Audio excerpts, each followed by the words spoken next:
Welcome back, everyone. This will be my brand new Marvel Ironheart first look video. We just got a first look at her Iron Man inspired armor suit and what's going on with the series, so we'll break it down. There are a couple other characters we got a first look at too. The series itself is also going to explore the balance between magic and science in the MCU, which kind of makes you think of Doctor Doom, because when you think of man of science, man of magic, you always think of Doctor Doom. If you're brand new to the channel, be sure to subscribe to get all the videos. Of course, I'll do episode videos for the series when it drops. I'll also explain where it falls in Marvel Phase 5, because there are a couple characters that are showing up during the series that set up later Marvel Disney Plus series and movies that are happening. But this is what Dominique Thorne's Ironheart armor is going to look like. In the series, they're calling this the Legacy armor, so it sounds like it's going to be one of the earlier versions of her suit, like the bigger, bulkier versions, like her Mark 1 or Mark 2. Which is why I say it's probably one of the first versions of her Iron Man armor suit, just because her traditional comic book suit is way slimmer and way smaller. Way less militaristic looking too. You also notice that this version of the Iron Man armor suit doesn't have her trademark heart-shaped arc reactor in the center of her chest like it does in the comics. That's the reason she's called Ironheart, because her arc reactor literally looks like a heart-shaped. You see it during the Black Panther Wakanda Forever trailer. Like she's making a new version of her armor suit, and it has the trademark space for the arc reactor that's shaped like a heart in her chest. Don't worry, I'll explain where the Ironheart series falls relative to the events of Black Panther Wakanda Forever, because it sounds like it's going to jump around in the timeline quite a bit. But this version of the Iron Man armor suit looks inspired by her first Iron Man suit that she cobbled together in the comics with parts that she dumpster dived and collected from all different sources with zero money. Like she was a student at MIT when she built this first version. They kind of did a version of that during the Black Panther Wakanda Forever trailer, where she has like her version of another cave scene. Like they want to show the clear inspiration from the Iron Man movies. But it being her prototype, like her Iron Man Mark 1 or Mark 2 armor, is the reason why it looks so much bigger. Like Dominique Thorne is a relatively small person, like she's not super tall. This is what she looks like when she's wearing the pared down version that they used a lot of the special effects for. Like part of the armor will be practical and part of it will be special effects, but there'll be some scenes where like they have the entire armor suit on set. You can see where her feet rest really high up on the shins of the actual armor suit when she's got the full suit on. Like the full suit is meant to be like 7 or 8 feet tall, like super big. The red streaks that you see on here too aren't blood, even though that would be super hardcore. They're meant to be like Iron Man's hot rod red color, like her Ironheart version of the classic red and gold armor. Because she got all the parts for her first Iron Man armor suit, she actually dumpster dived a lot of the parts, cobbled them together from a bunch of different sources. A lot of the parts were taken from other old red colored tech, like Iron Man's red color, so that's why the red paint looks so faded, because they're old parts from other tech.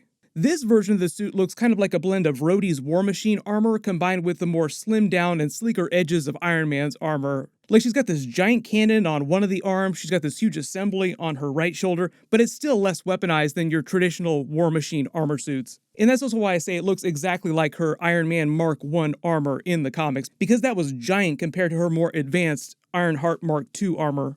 Because of where Black Panther Wakanda Forever falls in the timeline and what she does during that movie, creating new versions of the armor, it sounds like a lot of the Ironheart series might take place in the past. Some people think that it might take place during the snap. I don't know about that, but I do think a lot of it takes place in the past. Like they will have flashback scenes to explain her full origin story. Like even though the Ironheart episodes will come after Black Panther Wakanda Forever, during the series they'll explain her full origin story, her family, where she came from, how she wound up at MIT, how she got kicked out of MIT, because they will be doing part of that during the series too. This reminds you of what happened during Spider-Man No Way Home. I made the joke earlier because the whole plot of that movie, Spider-Man No Way Home, happened because he was trying to get them all into MIT together. He was obsessed with MIT because that's where Iron Man went to college. You had all those scenes during Captain America Civil War where he funded all those programs and all those people's tuition at MIT. That'll be really important too. Remember that Iron Man in the past set up all those scholarships at MIT.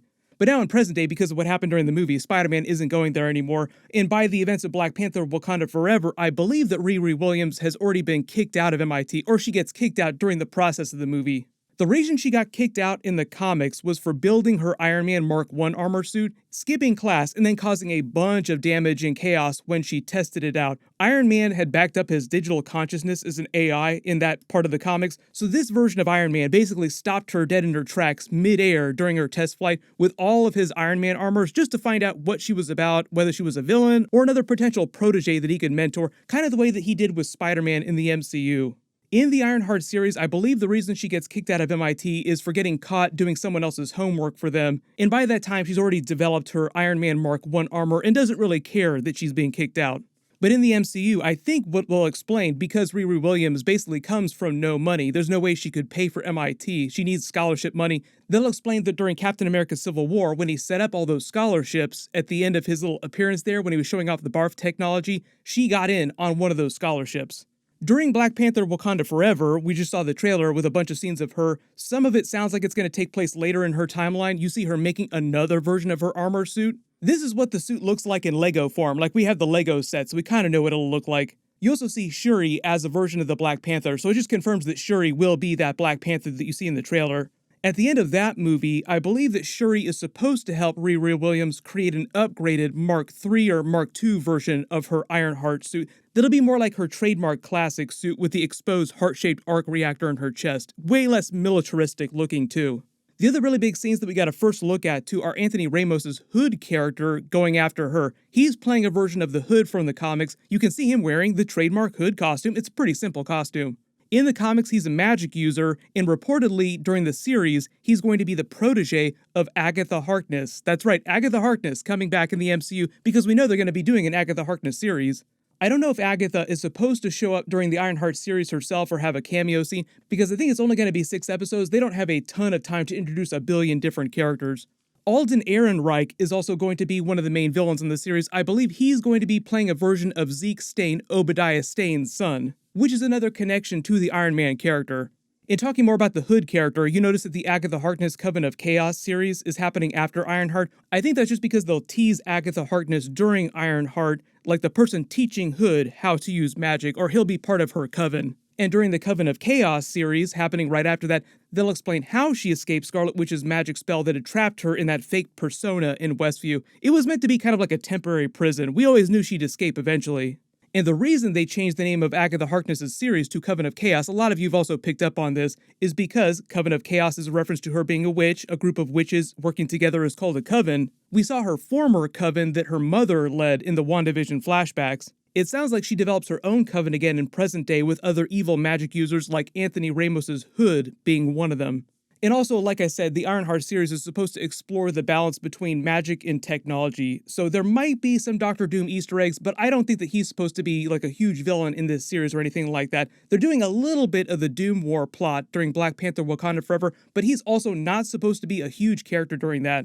During Black Panther 2, he's sort of like the person behind the scenes pulling the strings, because the whole reason why Namor goes to war with Wakanda is because of a very Civil War type of reason, where like there's this third party manipulating things, basically pitting Namor against the Wakandans. I believe all these people in the diving suits, they're looking for vibranium because Dr. Doom is funding their research. He wants more vibranium, and all the technology that they use to find this vibranium is developed by Riri Williams. So I believe the idea is that Namor goes after Riri Williams, believing that she's responsible for them uncovering Atlantis. Then Shuri and Okoye try to protect Riri Williams, and that's where you get to your Civil War big battle scenes with Namor versus the Wakandans. That's also why so many of these action scenes with the Atlanteans seem like they take place in the Cambridge area near where MIT is. But the other cool reason why the Agatha Harkness show is called Coven of Chaos is because it's a reference to chaos magic, like a lot of people were wondering what she meant at the end of the WandaVision finale when she gave Scarlet Witch the warning. You have no idea what you've unleashed. You're gonna need me. What she was talking about, like the thing that's coming, was Chthon, the god of chaos himself. He's the elder god who created chaos magic in the Darkhold. He's the source of all chaos magic. He was responsible for Wanda becoming the Scarlet Witch, getting her chaos magic abilities when she was born. In the series, they explain that she was always born with these powers. The exposure to the Mind Stone really just kind of turned the volume up on her dial, so to speak. They mentioned Chthon during Doctor Strange 2 Multiverse of Madness when they went to Mount Wundagore and saw the Darkhold Temple. He's the one who built that Darkhold Temple, and all the other copies of the Darkhold around the multiverse and all the different universes are just copied from this one single temple. Like, this is supposed to be the only Darkhold Temple in the entire multiverse, because this one Scarlet Witch from the MCU is supposed to be the only one who becomes the true Scarlet Witch. Yes, I do believe she's still alive. Like, even though she disappears here, unless you see a body, they're not dead. As for Riri Williams' future in the MCU, after Black Panther Wakanda Forever, I don't know if she's also going to be in the Armor Wars series, or if Rhodey is also going to show up as War Machine and Ironheart, because you kind of expect Rhodey to be involved with what's going on with Iron Man related stuff. He's already appeared in a couple cameo scenes across different series. And a lot of you also asking if Iron Man is going to be featured during the Ironheart series, because some of it seems like it'll be flashbacks, so he would still be alive during some of this part of the timeline. or if they invoke him in some way or have some flashback footage or find some way to include Robert Downey Jr.'s version of Iron Man. But let me know in the comments, what kind of Easter eggs do you want to see for Robert Downey Jr.'s Iron Man character, or how do you want them to use that character going forward if he's still dead in present day? We all think he'll come back during Secret Wars at some point, or a multiverse version of the character. But also post all your reactions to Riri Williams' Mark I Iron Man suit. It does look pretty cool, but big reminder, my She-Hulk episodes are going to start really soon. There's going to be a whole bunch of Daredevil, a bunch of cameo scenes from other characters, so make sure you enable alerts for my channel so you don't miss those. Everyone click here for my full Black Panther Wakanda Forever trailer video and Easter eggs to learn more about what's going on with Riri Williams in the new Black Panther. And click here for my brand new She-Hulk Daredevil trailer video. Thank you so much for watching, everyone stay safe, and I'll see you guys in the next one.